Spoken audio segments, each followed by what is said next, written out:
여러분, 오늘은 그 종려주일입니다. 예수님께서 예루살렘으로 입성하시는 날이죠. 그리고 한 주간, 이제 고난주간이 시작이 됩니다. 여러분, 우리 예수님은 왜 고난과 십자가의 길을 가실까요? 모든 인류의 문제죠. 인간의 고통과 죽음의 문제. 그 근본에 죄가 있는데 그 죄의 문제를 해결하기 위해 십자가의 길을 가시는 겁니다. 그것보다 더 근본적인 이유는 잃었던 하나님을 우리가에게 주시기 위함이죠. 인간이 하나님을 잃은 거예요. 인간은 하나님을 잃고 인생의 모든 걸 다 잃습니다. 그 잃었던 하나님을 다시 찾게 하시는 것이, 그게 예수님의 십자가입니다. 우리는 지난 주일부터 사도행전을 함께 나누게 되는데, 사도행전은 성령행전이라고 하죠. 성령님이 오셔서 복음을 땅끝까지 전파하며 온 세상을 구원하는 이야기입니다. 예수님이 십자가에 돌아가신 목적이 거기에 있는 겁니다. 십자가를 통해 죄의 문제를 해결하자 하나님이 우리 곁에 오실 수 있게 된 것입니다. 그게 성령님이세요. 인생이 우리의 힘에 있지 않습니다. 하나님의 힘으로만 가능한데 성령님이 오셔서 그 일을 이루시는 겁니다. 결국 예수님께서 십자가를 통해 우리에게 주신 것이 바로 성령님이다, 그런 말이기도 합니다. 성령님이 오셔서 이제부터 하시는 일은 전부 예수님의 일입니다. 예수님의 복음으로 온 세상을 살리는 그런 일입니다. 그래서 우리가 지난 시간에도 누가복음과 사도행전은 한 세트라 이렇게 말씀을 드렸는데, 그것처럼 예수님과 성령님도 하나가 되어야 합니다. 우리는 예수님의 길을 가야 합니다. 우리는 십자가의 길을 가야 합니다. 그 십자가를 통해서 세상을 살려내야 합니다. 그 일은 우리의 힘에 있지 않습니다. 성령의 능력으로만 감당할 수 있는 것입니다. 자, 우리 오늘 말씀 6절, 7절 한번 같이 한번 읽도록 하겠습니다. 6절, 7절 시작. 그들이 모였을 때에 예수께 여짜워 이르되 주께서 이스라엘 나라를 회복하심이 이때니까 하니, 이르시되 때와 시기는 아버지께서 자기의 군안에 두셨으니 너희의 알 바가 아니요. 아멘. 이스라엘 나라를 회복하심이, 회복이란 말이 등장하는데요. 이러면 신앙은 회복에 대한 그 신앙이어야 합니다. 우리는 예수님을 잘 믿어 모든 것이 회복되어야 합니다. 예수님께서 십자가에 죽으시고 부활하셨습니다. 죽음의 권세까지 이기셨습니다. 우리는 그 신앙을 가져야 합니다. 십자가와 부활 신앙이죠. 우리는 십자가의 길을 가야 되는데, 이 십자가의 길을 걸을 때에 패배의식으로 가면 안 됩니다. 승리에 대한 확신으로 그 길을 가야 합니다. 우리 인생에 그 어떤 대적을 만나도, 인생의 견고한 여리고를 만나도, 거대한 골리앗을 만나도 이긴다는 그 신앙으로 가야 합니다. 하나님께서 모든 걸 회복하실 거라고 하는, 모든 걸 이기고 다 회복하실 거라고 하는 그 믿음으로 우리는 살아야 합니다. 우리가 예수님을 믿으면서도 너무 많은 패배감으로 살아요. 삶의 이런저런 문제를 만나면서 넘어지고 또 넘어지고, 그래서 여러분 우리 안에 패배감이 많은 겁니다. 기도할 때도 그래요. 우리가 기도를 믿음의 확신으로 기도를 잘 하지는 못해요. 기도를 하는데 패배감으로 기도하는 거죠. 기도를 하면서도 믿음이 없는 거예요. 기도를 하면서도 확신이 없는 거죠. 기도를 하는데 하나님께서 기도를 들으시고 역사하실 것이라는 그 믿음이 없어요. 그런 믿음을 회복해야 합니다. 회복해야 합니다. 우리 요한복음 마지막을 나눌 때에도 예수님이 그때 뭘 하셨죠? 전부 회복하시잖아요. 잃었던 사랑을 회복하시고, 잃었던 사명을 회복하시고, 그렇게 회복하여 우리를 살리셔서 우리로 나가서는 또 모든 걸 회복하기를 원하시는 겁니다. 그게 하나님의 마음인 거죠. 우리는 하나님의 그 마음을 가져야 합니다. 사도행전을 지난주부터 우리가 시작을 했습니다. 회복에 대한 간절한 마음을 가졌으면 싶습니다. 하나님께 기도하게 되었습니다. 한 주간 동안에 하나님 사도행전을 나눌 때에 사도행전의 말씀이 우리 교회의 모든 또 성도들에게 그대로 이루어지게 하여 주옵소서. 우리 교회에 사도행전적 역사가 나타나게 해 주십시오. 모든 것이 회복되고 모든 것이 살아나는 하나님의 역사가 임하게 하여 주옵소서. 성령의 바람과 불, 성령의 권능의 역사가 나타나게 해 주십시오. 그래서 모든 것이 회복될 수 있도록. 그래서 우리가 신앙도 회복되고 우리 삶의 문제도 회복되고 고침받고 또 치유되고 우리 인생의 문들이 열리고 길들이 열리고 예배도 회복되고 기도도 회복되고 전도도 선교도 회복되고 모든 것이 회복되게 하여 주옵소서. 이런 믿음으로 선포하게 되었습니다. 하나님 사도행전을 나눌 때에 사도행전의 역사가 우리 교회의 모든 성도들의 가정에 일어날 것을 믿습니다. 문제는 여러분 회복은 좋은데 제자들이 이스라엘의 회복을 간절히 소망한 거예요. 예수님은 하나님의 나라를 말씀하세요. 그런데 제자들은 그 하나님의 나라를 알아듣지를 못해요. 지금도 우리가 마찬가지잖아요. 지금도 여러분 우리가 하나님 나라 하면 알아듣지를 못해요. 그때도 마찬가지인 겁니다. 제자들이 동문서답합니다. 주께서 이스라엘 나라를 회복하심이 이때니까. 그들의 간절한 바람은 이스라엘의 회복이에요. 예수님이 부활하셨잖아요. 그 예수님이 이 세상 나라를 완전히 바꿀 것을 기대했던 것 같아요. 유대인들의 간절한 소원이 무엇일까요? 당시 유대인들의 자기 민족이죠. 자기 민족 이스라엘의 회복인 겁니다.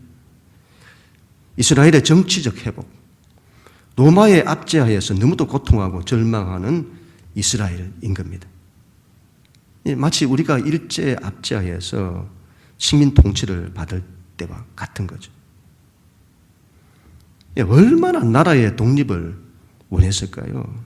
그들에게 가장 절실한 것은 이스라엘의 해방, 독립인 겁니다. 그들은 예수님께서 마카비 시대처럼 이스라엘을 로마로부터 해방하여 통치자, 왕이 되셔서 이스라엘 나라를 다시 회복하는 것을 꿈꾸는 거죠. 그걸 바라는 거죠. 그런데 우리 예수님은 그 길을 가지 않았어요. 예수님이 꿈꾸시는 나라는 하나님의 나라입니다. 인간의 모든 고통과 억압, 좌절과 절망, 인간의 모든 문제, 갈등과 싸움, 혼돈과 공허와 어둠의 문제, 역사 속에 나타난 나라가 공격하고 서로 전쟁하고 수많은 사람들을 죽이고 사람들을 억압하고 힘으로 억압하고 지배하고 여러분 이 모든 인간사의 문제는 그 근본에 죄가 있는 거예요. 이건 여러분 시스템의 문제가 아니에요. 도덕과 윤리의 문제가 아닙니다. 정치의 문제가 아니에요. 인간을 근본에서부터 바꾸는 겁니다. 인간의 가장 근원적인 문제가 죄의 문제인데 그 문제를 해결하는 것입니다. 이 세상 사람들에게 필요한 것은 그들이 예수를 믿어 죄의 문제를 해결하고 하나님의 우리에 대한 그 큰 사랑을 받고 우리도 하나님을 사랑하고 그 사랑으로 이웃을 사랑하고 위하고 섬기고 희생하고 그 하나님의 말씀에 순종하여 모든 이들이 안식과 복을 누리는 그 하나님의 나라인 거죠. 그 하나님의 나라 안에서 모든 것이 회복되고 살아나는 것입니다. 우리는 그 하나님의 나라가 우리 안에, 그리고 우리 가정에, 우리 교회에, 그리고 이 나라에 열방과 땅끝까지 이르기를 원해야 하는 것입니다. 때와 시기는 아버지께서 자기 권한에 두셨습니다. 너희 알 바 아니다. 때와 시는 여러분 하나님 아버지의 절대 주권입니다. 그건 아들 예수님도 말씀하지 않았어요. 그런데 우리가 말한다? 그건 여러분 정말 잘못된 것입니다. 언제 하나님의 나라가 완성될지, 언제 주님이 다시 오실지 그건 알 수 없는 겁니다. 이 때와 시를 결정론으로 이해를 해서는 안 됩니다. 어떤 정해진 시간처럼. 그건 알 수 없는 거예요. 한 해 중에 어느 때 오실지는 우리가 알 수 있습니다. 나팔절에 오실 겁니다. 이스라엘의 7대 절기는 역사 전체의 큰 그림을 보여주는 건데 7절기 가운데 세 가지 절기, 유월절, 무교절, 또 부활하시는 초실절. 이건 여러분 이번 주 한 주간 그리고 다음 주 부활주일까지 이 한 주간을 통해서 다 성취되는 거예요. 오순절은 오순절 성령 강림을 통해서 성취되었습니다. 7가지 절기 가운데 세 절기가 남아 있습니다. 나팔절, 대속제일, 초막절. 이 세 절기도 한순간에 이루어지게 될 것입니다. 나팔절은 새로운 시작을 알릴 때 왕이 오실 때 나팔을 불어요. 그래서 여러분 예수님은 나팔절에 오실 겁니다. 지금 우리 시간으로 하면 9월, 10월경에 오실 겁니다. 그러나 몇 년도에 오실지는 모르는 겁니다. 그러나 여러분 속히 오실 것입니다. 속히 오실 것입니다. 지금의 시대를 보세요. 얼마나 속도가 빨라졌는지. 여러분 끝으로 갈수록 체감 속도가 이런 빨라지는 거 아시죠? 예, 제가 어릴 때에는 언제 시간이 가나 그렇게 많이 생각을 했었습니다. 그만큼 시간이 느리게 가는 거예요. 그런데 지금은 나이가 들어가니까 시간이 얼마나 빨리 가는지. 금방 여러분 한 해가 가고 금방 한 해가 시작됐는데 금방 4월이고 금방 여러분 12월이고 얼마나 속도가 빠른지. 끝으로 가면 갈수록 체감하는 속도가 빨라지는 겁니다. 지금 전 세계가 난리라고 하잖아요. 여러분도 요즘 많이 들어보셨을 건데 챗 GPT 시대라고 합니다. 챗 GPT. 지금 인공지능 시대가 지금 예고되고 있습니다. 인공지능 시대가 열린 거예요. 이제 여러분 검색의 시대는 끝났다. 전 세계 IT 업계의 지각 변동이 지금 예고되고 있습니다. 우리 교회도 여러분, 오늘은 안 나오시는데 우리 한독식 성도님이 회사에서 그런 쪽에 일을 하고 계시더라고요. 우리 또 이강주 장로님은 벌써 그쪽을 많이 이용하고 계시고. 제가 한 주간 동안 유튜브를 보면서 그쪽 영상을 보게 되었는데, 보면서 이런 마음이 들었습니다. 세상이 바뀔 것 같다. 우리가 상상하는 그 이상의 속도로 세상이 급속히 바뀔 것 같습니다. 엄청난 속도로 바뀌는 거죠. 이것뿐만이 아니에요. 제가 CBS 잘잘법이라고 하는 그 프로에서 과천에 있는 국립과학원 관장님의 영상을 보게 되었는데 이분의 이야기가 인류가 멸망하는 대멸망의 때가 몇 번 있었는데 그 6번째 시기가 다가오고 있다. 바로 기후변화라고 하는 거죠. 지금의 추세대로라면 500년에서 1000년 사이에 멸망의 때가 온다. 생물의 개체 수는 줄어들지 않는다. 그런데 종이 줄어든다. 종이 줄어드는 것이 멸망의 징조 가운데 하나라 이렇게 이야기를 하더군요.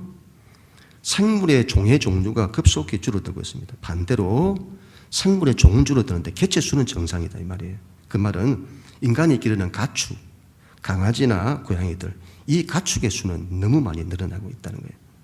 이런 것들이 여러분 마지막 때의 징조들 가운데 하나라 이렇게 말하더군요. 이런 상황들을 바라볼 때에 우리가 마지막 때가 다 돼감을 우리가 알 수가 있습니다. 그 때와 시기는 여러분 알 수가 없어요. 그래서 여러분 극단적 종말론으로 가면 안 됩니다. 그러나 여러분 임박한 종말론은 틀림이 없는 거예요. 종말이 임박해 있습니다. 우리는 세상의 끝이 다가오고 있는 것을 꼭 기억하며 살아야 합니다. 복음이 전파되는 속도도 급속히 퍼져나가고 있습니다. 마태복음 24장 14절에 예수님 이런 말씀하셨습니다. 이 천국 복음이 모든 민족에게 전거되기 위하여 온 세상에 전파될 건데 그제야 끝이 오리라. 언제 올지 모르나 임박했습니다.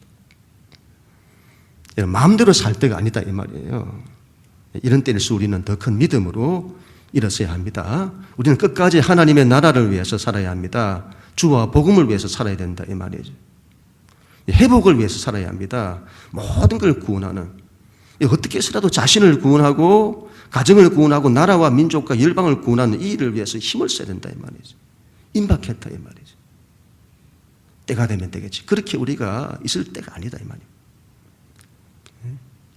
하나님의 나라를 위해서 온전히 일어서는 우리가 되어야 될 줄로 믿습니다. 우리 8절 같이 읽습니다. 8절 시작.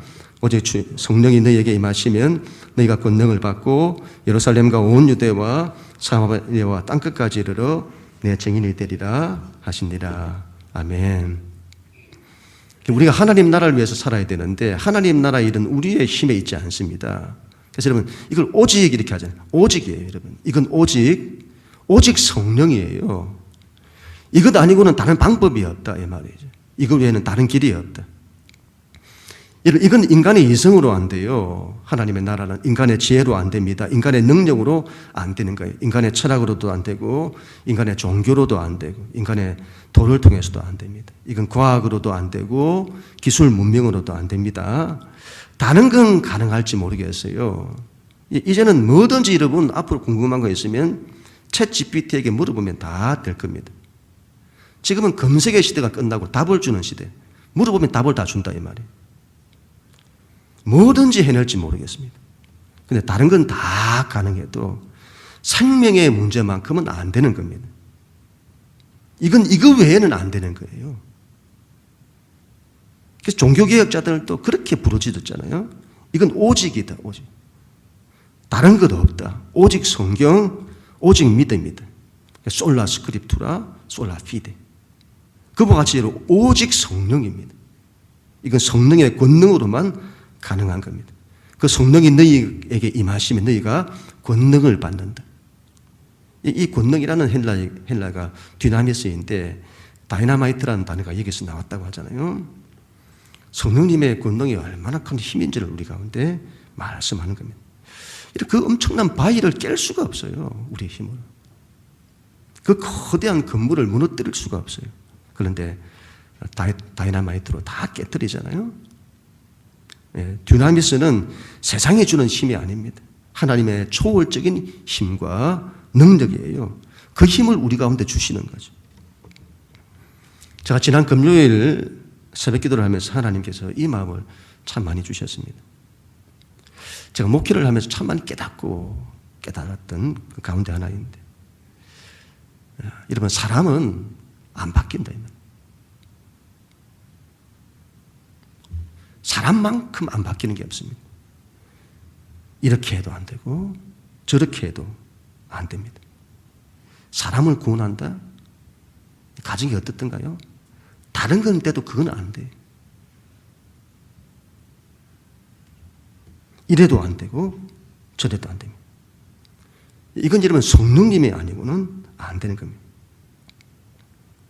성령님의 권능과 역사가 있어야 되는 것이죠. 영시가 성령으로만 가능하다.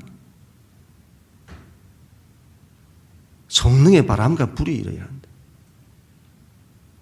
교회에 성령의 권능이 임해야 한다. 교회가 그렇게 돼야 한다. 모든 성도들이 그렇게 돼야 된다. 성령의 사람, 성령의 교회가 되어야 합니다. 그래야만이 가능합니다. 우리의 힘에 있지 않습니다. 무엇보다 이런 사도행전을 나눌 때에 성령의 바람과 이런 불을 사모하시고 성령의 권능을 사모하십시다. 교회에 여러분 성령의 권능이 나타나기를 간절히 믿음으로 사모하십시다. 그래서 하나님이 모든 것을 회복하시고 살아나도록 하시도록. 오직 이름은 성령이에요. 오직 성령. 그런 우리 모두가 다 될 수 있기를 축복합니다. 오직 성령이 임하시면 너희가 권능을 받고 예루살렘과 온 유대와 사마리아와 땅끝까지 내 증인이 될 거다. 성령님은 생명의 영이 있어요. 모든 걸 살립니다. 살리는 영이 있어요. 또한 여러분, 성령님은 선교의 영이십니다. 성령님이 오셔서 하시는 일이 예루살렘뿐만이 아니에요. 온 유대와 사마리아와 땅끝까지 모든 민족을 살리시는 겁니다. 그래서 여러분, 신앙은, 우리가 믿는 신앙은 한 영혼에서 모든 민족으로 가는 거예요.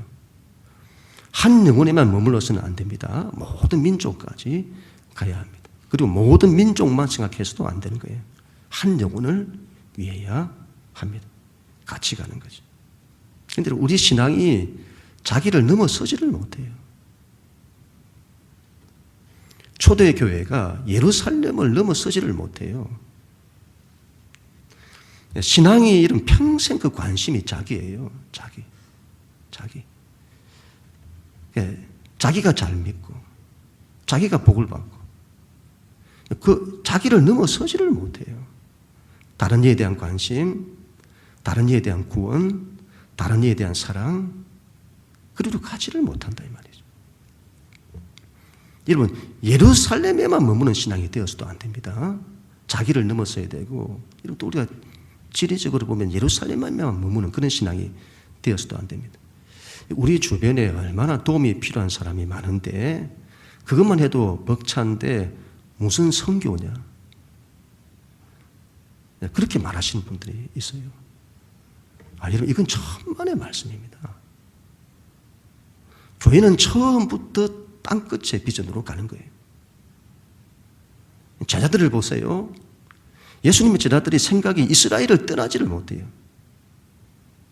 예수님은 그들의 생각을 깨뜨리시잖아요. 사도행전의 역사가 여러분, 그 제자들을 다 깨뜨리셔서 전부 예루살렘을 넘어서서 유대와 사마리아와 땅끝까지 다 보내시는 거예요. 처음부터. 교회는 반드시 한 영혼에 대한 전도로부터 시작해서 열방에 대한 선교로 나가야 합니다. 이게 지상 명령입니다. 우리는 그 주님의 명령에 순종해야 합니다. 성령님의 역사는 독자적이지 않으세요. 내 증인이 되게 하신다 하잖아요. 누구의 증인요? 예수님의 증인. 성령님은 우리로 하여금 예수님의 증인이 되게 하시는 겁니다. 우리로 하여금 예수의 길을 가게 하시는 거예요. 십자가의 길을 가게 하시는 겁니다. 사람을 사랑하고 위하고 섬기고 희생하고 낮아지고 그 어떤 반대도, 그 어떤 환경도 다 뚫고 죽기까지 순종하는 예수님의 길을 가는 겁니다. 우리 예수님의 이 길은 오로지 성령의 힘으로만 가능한 겁니다. 성령의 권능으로만 가능한 거예요. 우리는 오직 성령의 권능을 받아 예수의 증인되는 그 삶을 반드시 살아야 합니다. 그건 우리 모두가 다 될 수 있기를 축복합니다. 우리 마지막으로 9절부터 11절 우리 같이 읽습니다. 시작. 이 말씀을 마치시고 그들이 보는 때 올려져 가시니 구름이 그를 가리어 보이지 않게 하더라. 올라가실 때 제자들이 자세히 하늘을 쳐다보고 있는데 흰옷 입은 두 사람이 그들 곁에 서서 이르되 갈릴리 사람들아 어찌하여 서서 하늘을 쳐다보느냐. 너희 가운데서 하늘로 올려지신 이 예수는 하늘로 가심을 본 그대로 오시리라 하였느니라. 아멘.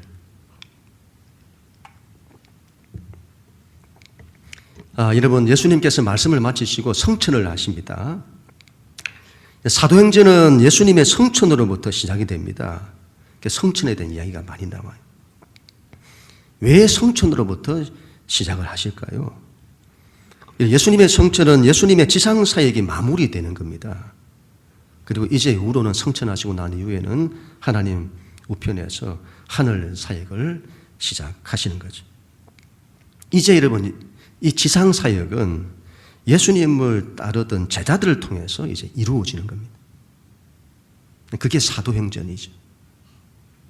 예수님의 성천이 중요한 것은 성천으로 예수님께서 그동안 감당하셨던 모든 일이 제자들에게 위임되는 겁니다. 이제부터는 여러분, 예수님의 제자들이 역사의 전면에 등장하는 겁니다. 그리고 그들이 예수님의 사역을 대리하는 거예요. 그게 사도행전입니다. 예수님이 성천하시자 제자들이 하늘만 쳐다보고 있습니다. 왜 그럴까요?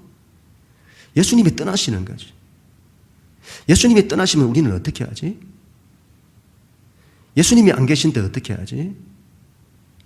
그 옛날에 여호수아도 불안하고 두려워했잖아요. 모세가 떠난 겁니다. 모세가 없는데 어떻게 하지? 너는 불안해하거나 두려워하지 마라. 내가 너와 함께 할 거다. 제자들도 마찬가지예요. 두려워하지 마라. 성령이 오실 거다. 내가 성령으로 너희와 함께 할 거다. 그리고 예수님 재림에 대해서도 말씀을 하세요. 어찌하여 서서 하늘을 쳐다보느냐? 너희 가운데서 하늘로 올려주신 이 예수는 하늘로 가심을 보는 그대로 오리라. 이제 우리에게 남은 것은 예수님이 다시 오는 것입니다. 구약에는 여러분 오실 메시아를 간절히 대망하며 살았습니다. 예수님이 메시아가 오셨습니다. 이제 신약을 살아가는 우리들은 다시 오실 메시아를 간절히 대망하며 살아가는 겁니다. 우리는 그때까지 예수님의 다시 오실 때까지 하나님 나라의 일, 사도행전의 역사를 감당해야 되는 것입니다. 여러분 예수님의 성천 이야기나 재림 이야기를 들으면 불편해하는 분들이 있습니다. 사람이 어떻게 성천하냐? 사람이 어떻게 재림하냐? 제가 한 목사님의 강의를 들으면서 은혜를 받은 건데 제가 좀 인용을 하도록 하겠습니다. 신학자 가운데 불트만이라고 하는 사람이 있습니다. 동일 신학자이고 아버지가 루트교 목사님이셨는데 이분이 활동할 당시 19세기가 자유주의 신학이 전 세계에 불었던 그런 시기였습니다. 이분이 그 중심에 있는 분이기도 합니다. 이분은 성경을 비신화, 신화화해야 한다고 했던 분입니다. 성경에 신화적인 부분이 많다는 거예요.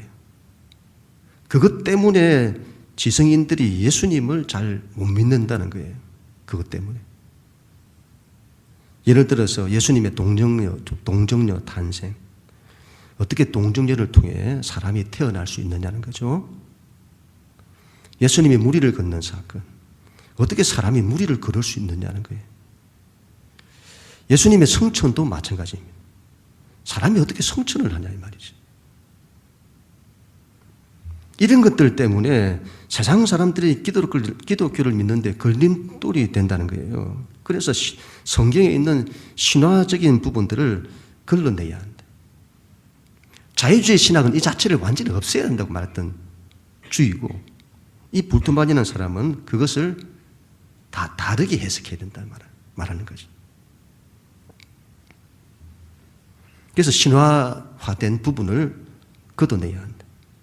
그래서 이 신화적인 요소들을 제거하면 사람들이 예수님을 믿을 거라고 생각을 한 거예요. 그걸 비신화화라고 합니다. 그런데 여러분 오늘 이 예수님의 성천과 재림을 말하는 누가를 보세요. 이분은 의사입니다. 그가 예수님의 성천과 재림을 말하고 있어요. 그런데 그에게는 그런 고민이 전혀 없습니다. 사람이 이걸 어떻게 믿을까? 이게 말이 되는 건가? 이게 상식에 맞는 건가? 누가에게는 그런 고민이 전혀 없어요. 이건 누가뿐만이 아닙니다. 성경에 등장한 모든 제자들이 다 그렇습니다. 이건 예수님도 마찬가지예요. 우리가 믿는 신앙은 이성의 결과로 나온 것이 아닙니다. 하나님의 계시인 거죠. 계시. 예수님이 성경을 어떻게 믿으시는지를 잘 우리가 들여다봐야 됩니다. 우리 예수님이 어떻게 성경을 믿으시죠? 성경을 하나님 말씀 그대로 믿으세요. 누가도 마찬가지고 다른 제자들도 마찬가지고 어떻게 그렇게 할 수 있죠? 어떻게 여러분 이걸 그렇게 믿을 수가 있는 거죠? 그게 성령이다 이렇게 말하는 거예요. 성령으로 말미암아. 키에르케고르라는 이런 철학자가 구약의 사건 가운데 아브라함이 이삭을 바치는 사건을 가지고 이성과 믿음을 구분했습니다. 아브라함이 아들 이삭을 하나님께 바치는, 이건 인간의 이성으로는 도저히 납득할 수 없는 거다 이 말이죠. 그래서 이성은 거기까지. 아브라함이 이삭을 바치는 사건은 인간의 이성이 절망하는 자리다. 그 자리에는 오로지 믿음밖에 없다. 믿음이 아니고서는 이해되지 않는 거예요. 성천도 재림도 마찬가지입니다. 이건 이성이 아니에요. 믿음입니다. 그걸 믿게 하시는 분이 성령님이세요. 그래서 고린도전서 12장 3절에 성령으로 아니하고는 누구든지 예수를 주시라 할 수 없느니라. 이런 믿어진다는 이런 말을 들어보셨을 건데, 믿는 것이 아니라 믿어진다. 여러분, 내가 아무리 믿어야 하겠다고 해서 믿게 되는 게 아니다 이 말이에요. 기도를 하다 보면 느끼게 되는데, 어떤 분을 위해서 기도를 하면 믿음이 안 생겨요. 하나님이 그 사람과 함께 하실 거라고 하는, 하나님이 그 사람에게 역사하실 거라고 하는 그런 믿음이 안 생기는 거예요. 여러분, 어떤 분을 위해서 기도하면 그런 믿음이 다 생기냐? 그렇지 않습니다. 기도하다 보면 기도를 하면서도 믿음이 안 생겨요. 그분에 대해서. 그런데 좀 기도를 계속 하다 보니까 어느 순간에 믿음이 와요. 아, 하나님이 이제 저 사람과 함께 하시겠구나. 하나님이 저 사람 가운데 역사하시겠구나. 성령께서 하시는 거죠. 믿어지게 하시는 거예요. 믿어지게. 모든 것이 여러분 성령의 힘으로만 가능한 겁니다. 이번 한 주간은 여러분 고난주간입니다. 우리는 예수님의 길을 가야 합니다. 그분의 길은 십자가의 길이에요. 그 길은 성령의 권능으로만 가능한 겁니다. 성령의 권능으로 십자가의 길을 갈 수 있는 거고, 성령의 권능으로 부활의 능력으로 살 수 있는 거고, 성령의 권능으로 모든 걸 회복하고 살릴 수 있는 겁니다.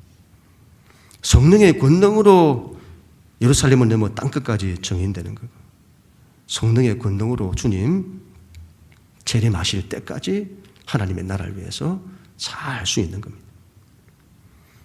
오직 성령이 너희에게 임하시면 너희가 권능을 받고, 오늘 이 말씀이 우리에게 그대로 이루어지기를 간절히 소원합니다. 성령님의 이런 권능을 여러분 사모하십시다. 성령님의 권능으로 모든 것이 회복될 것을 사모하십시다.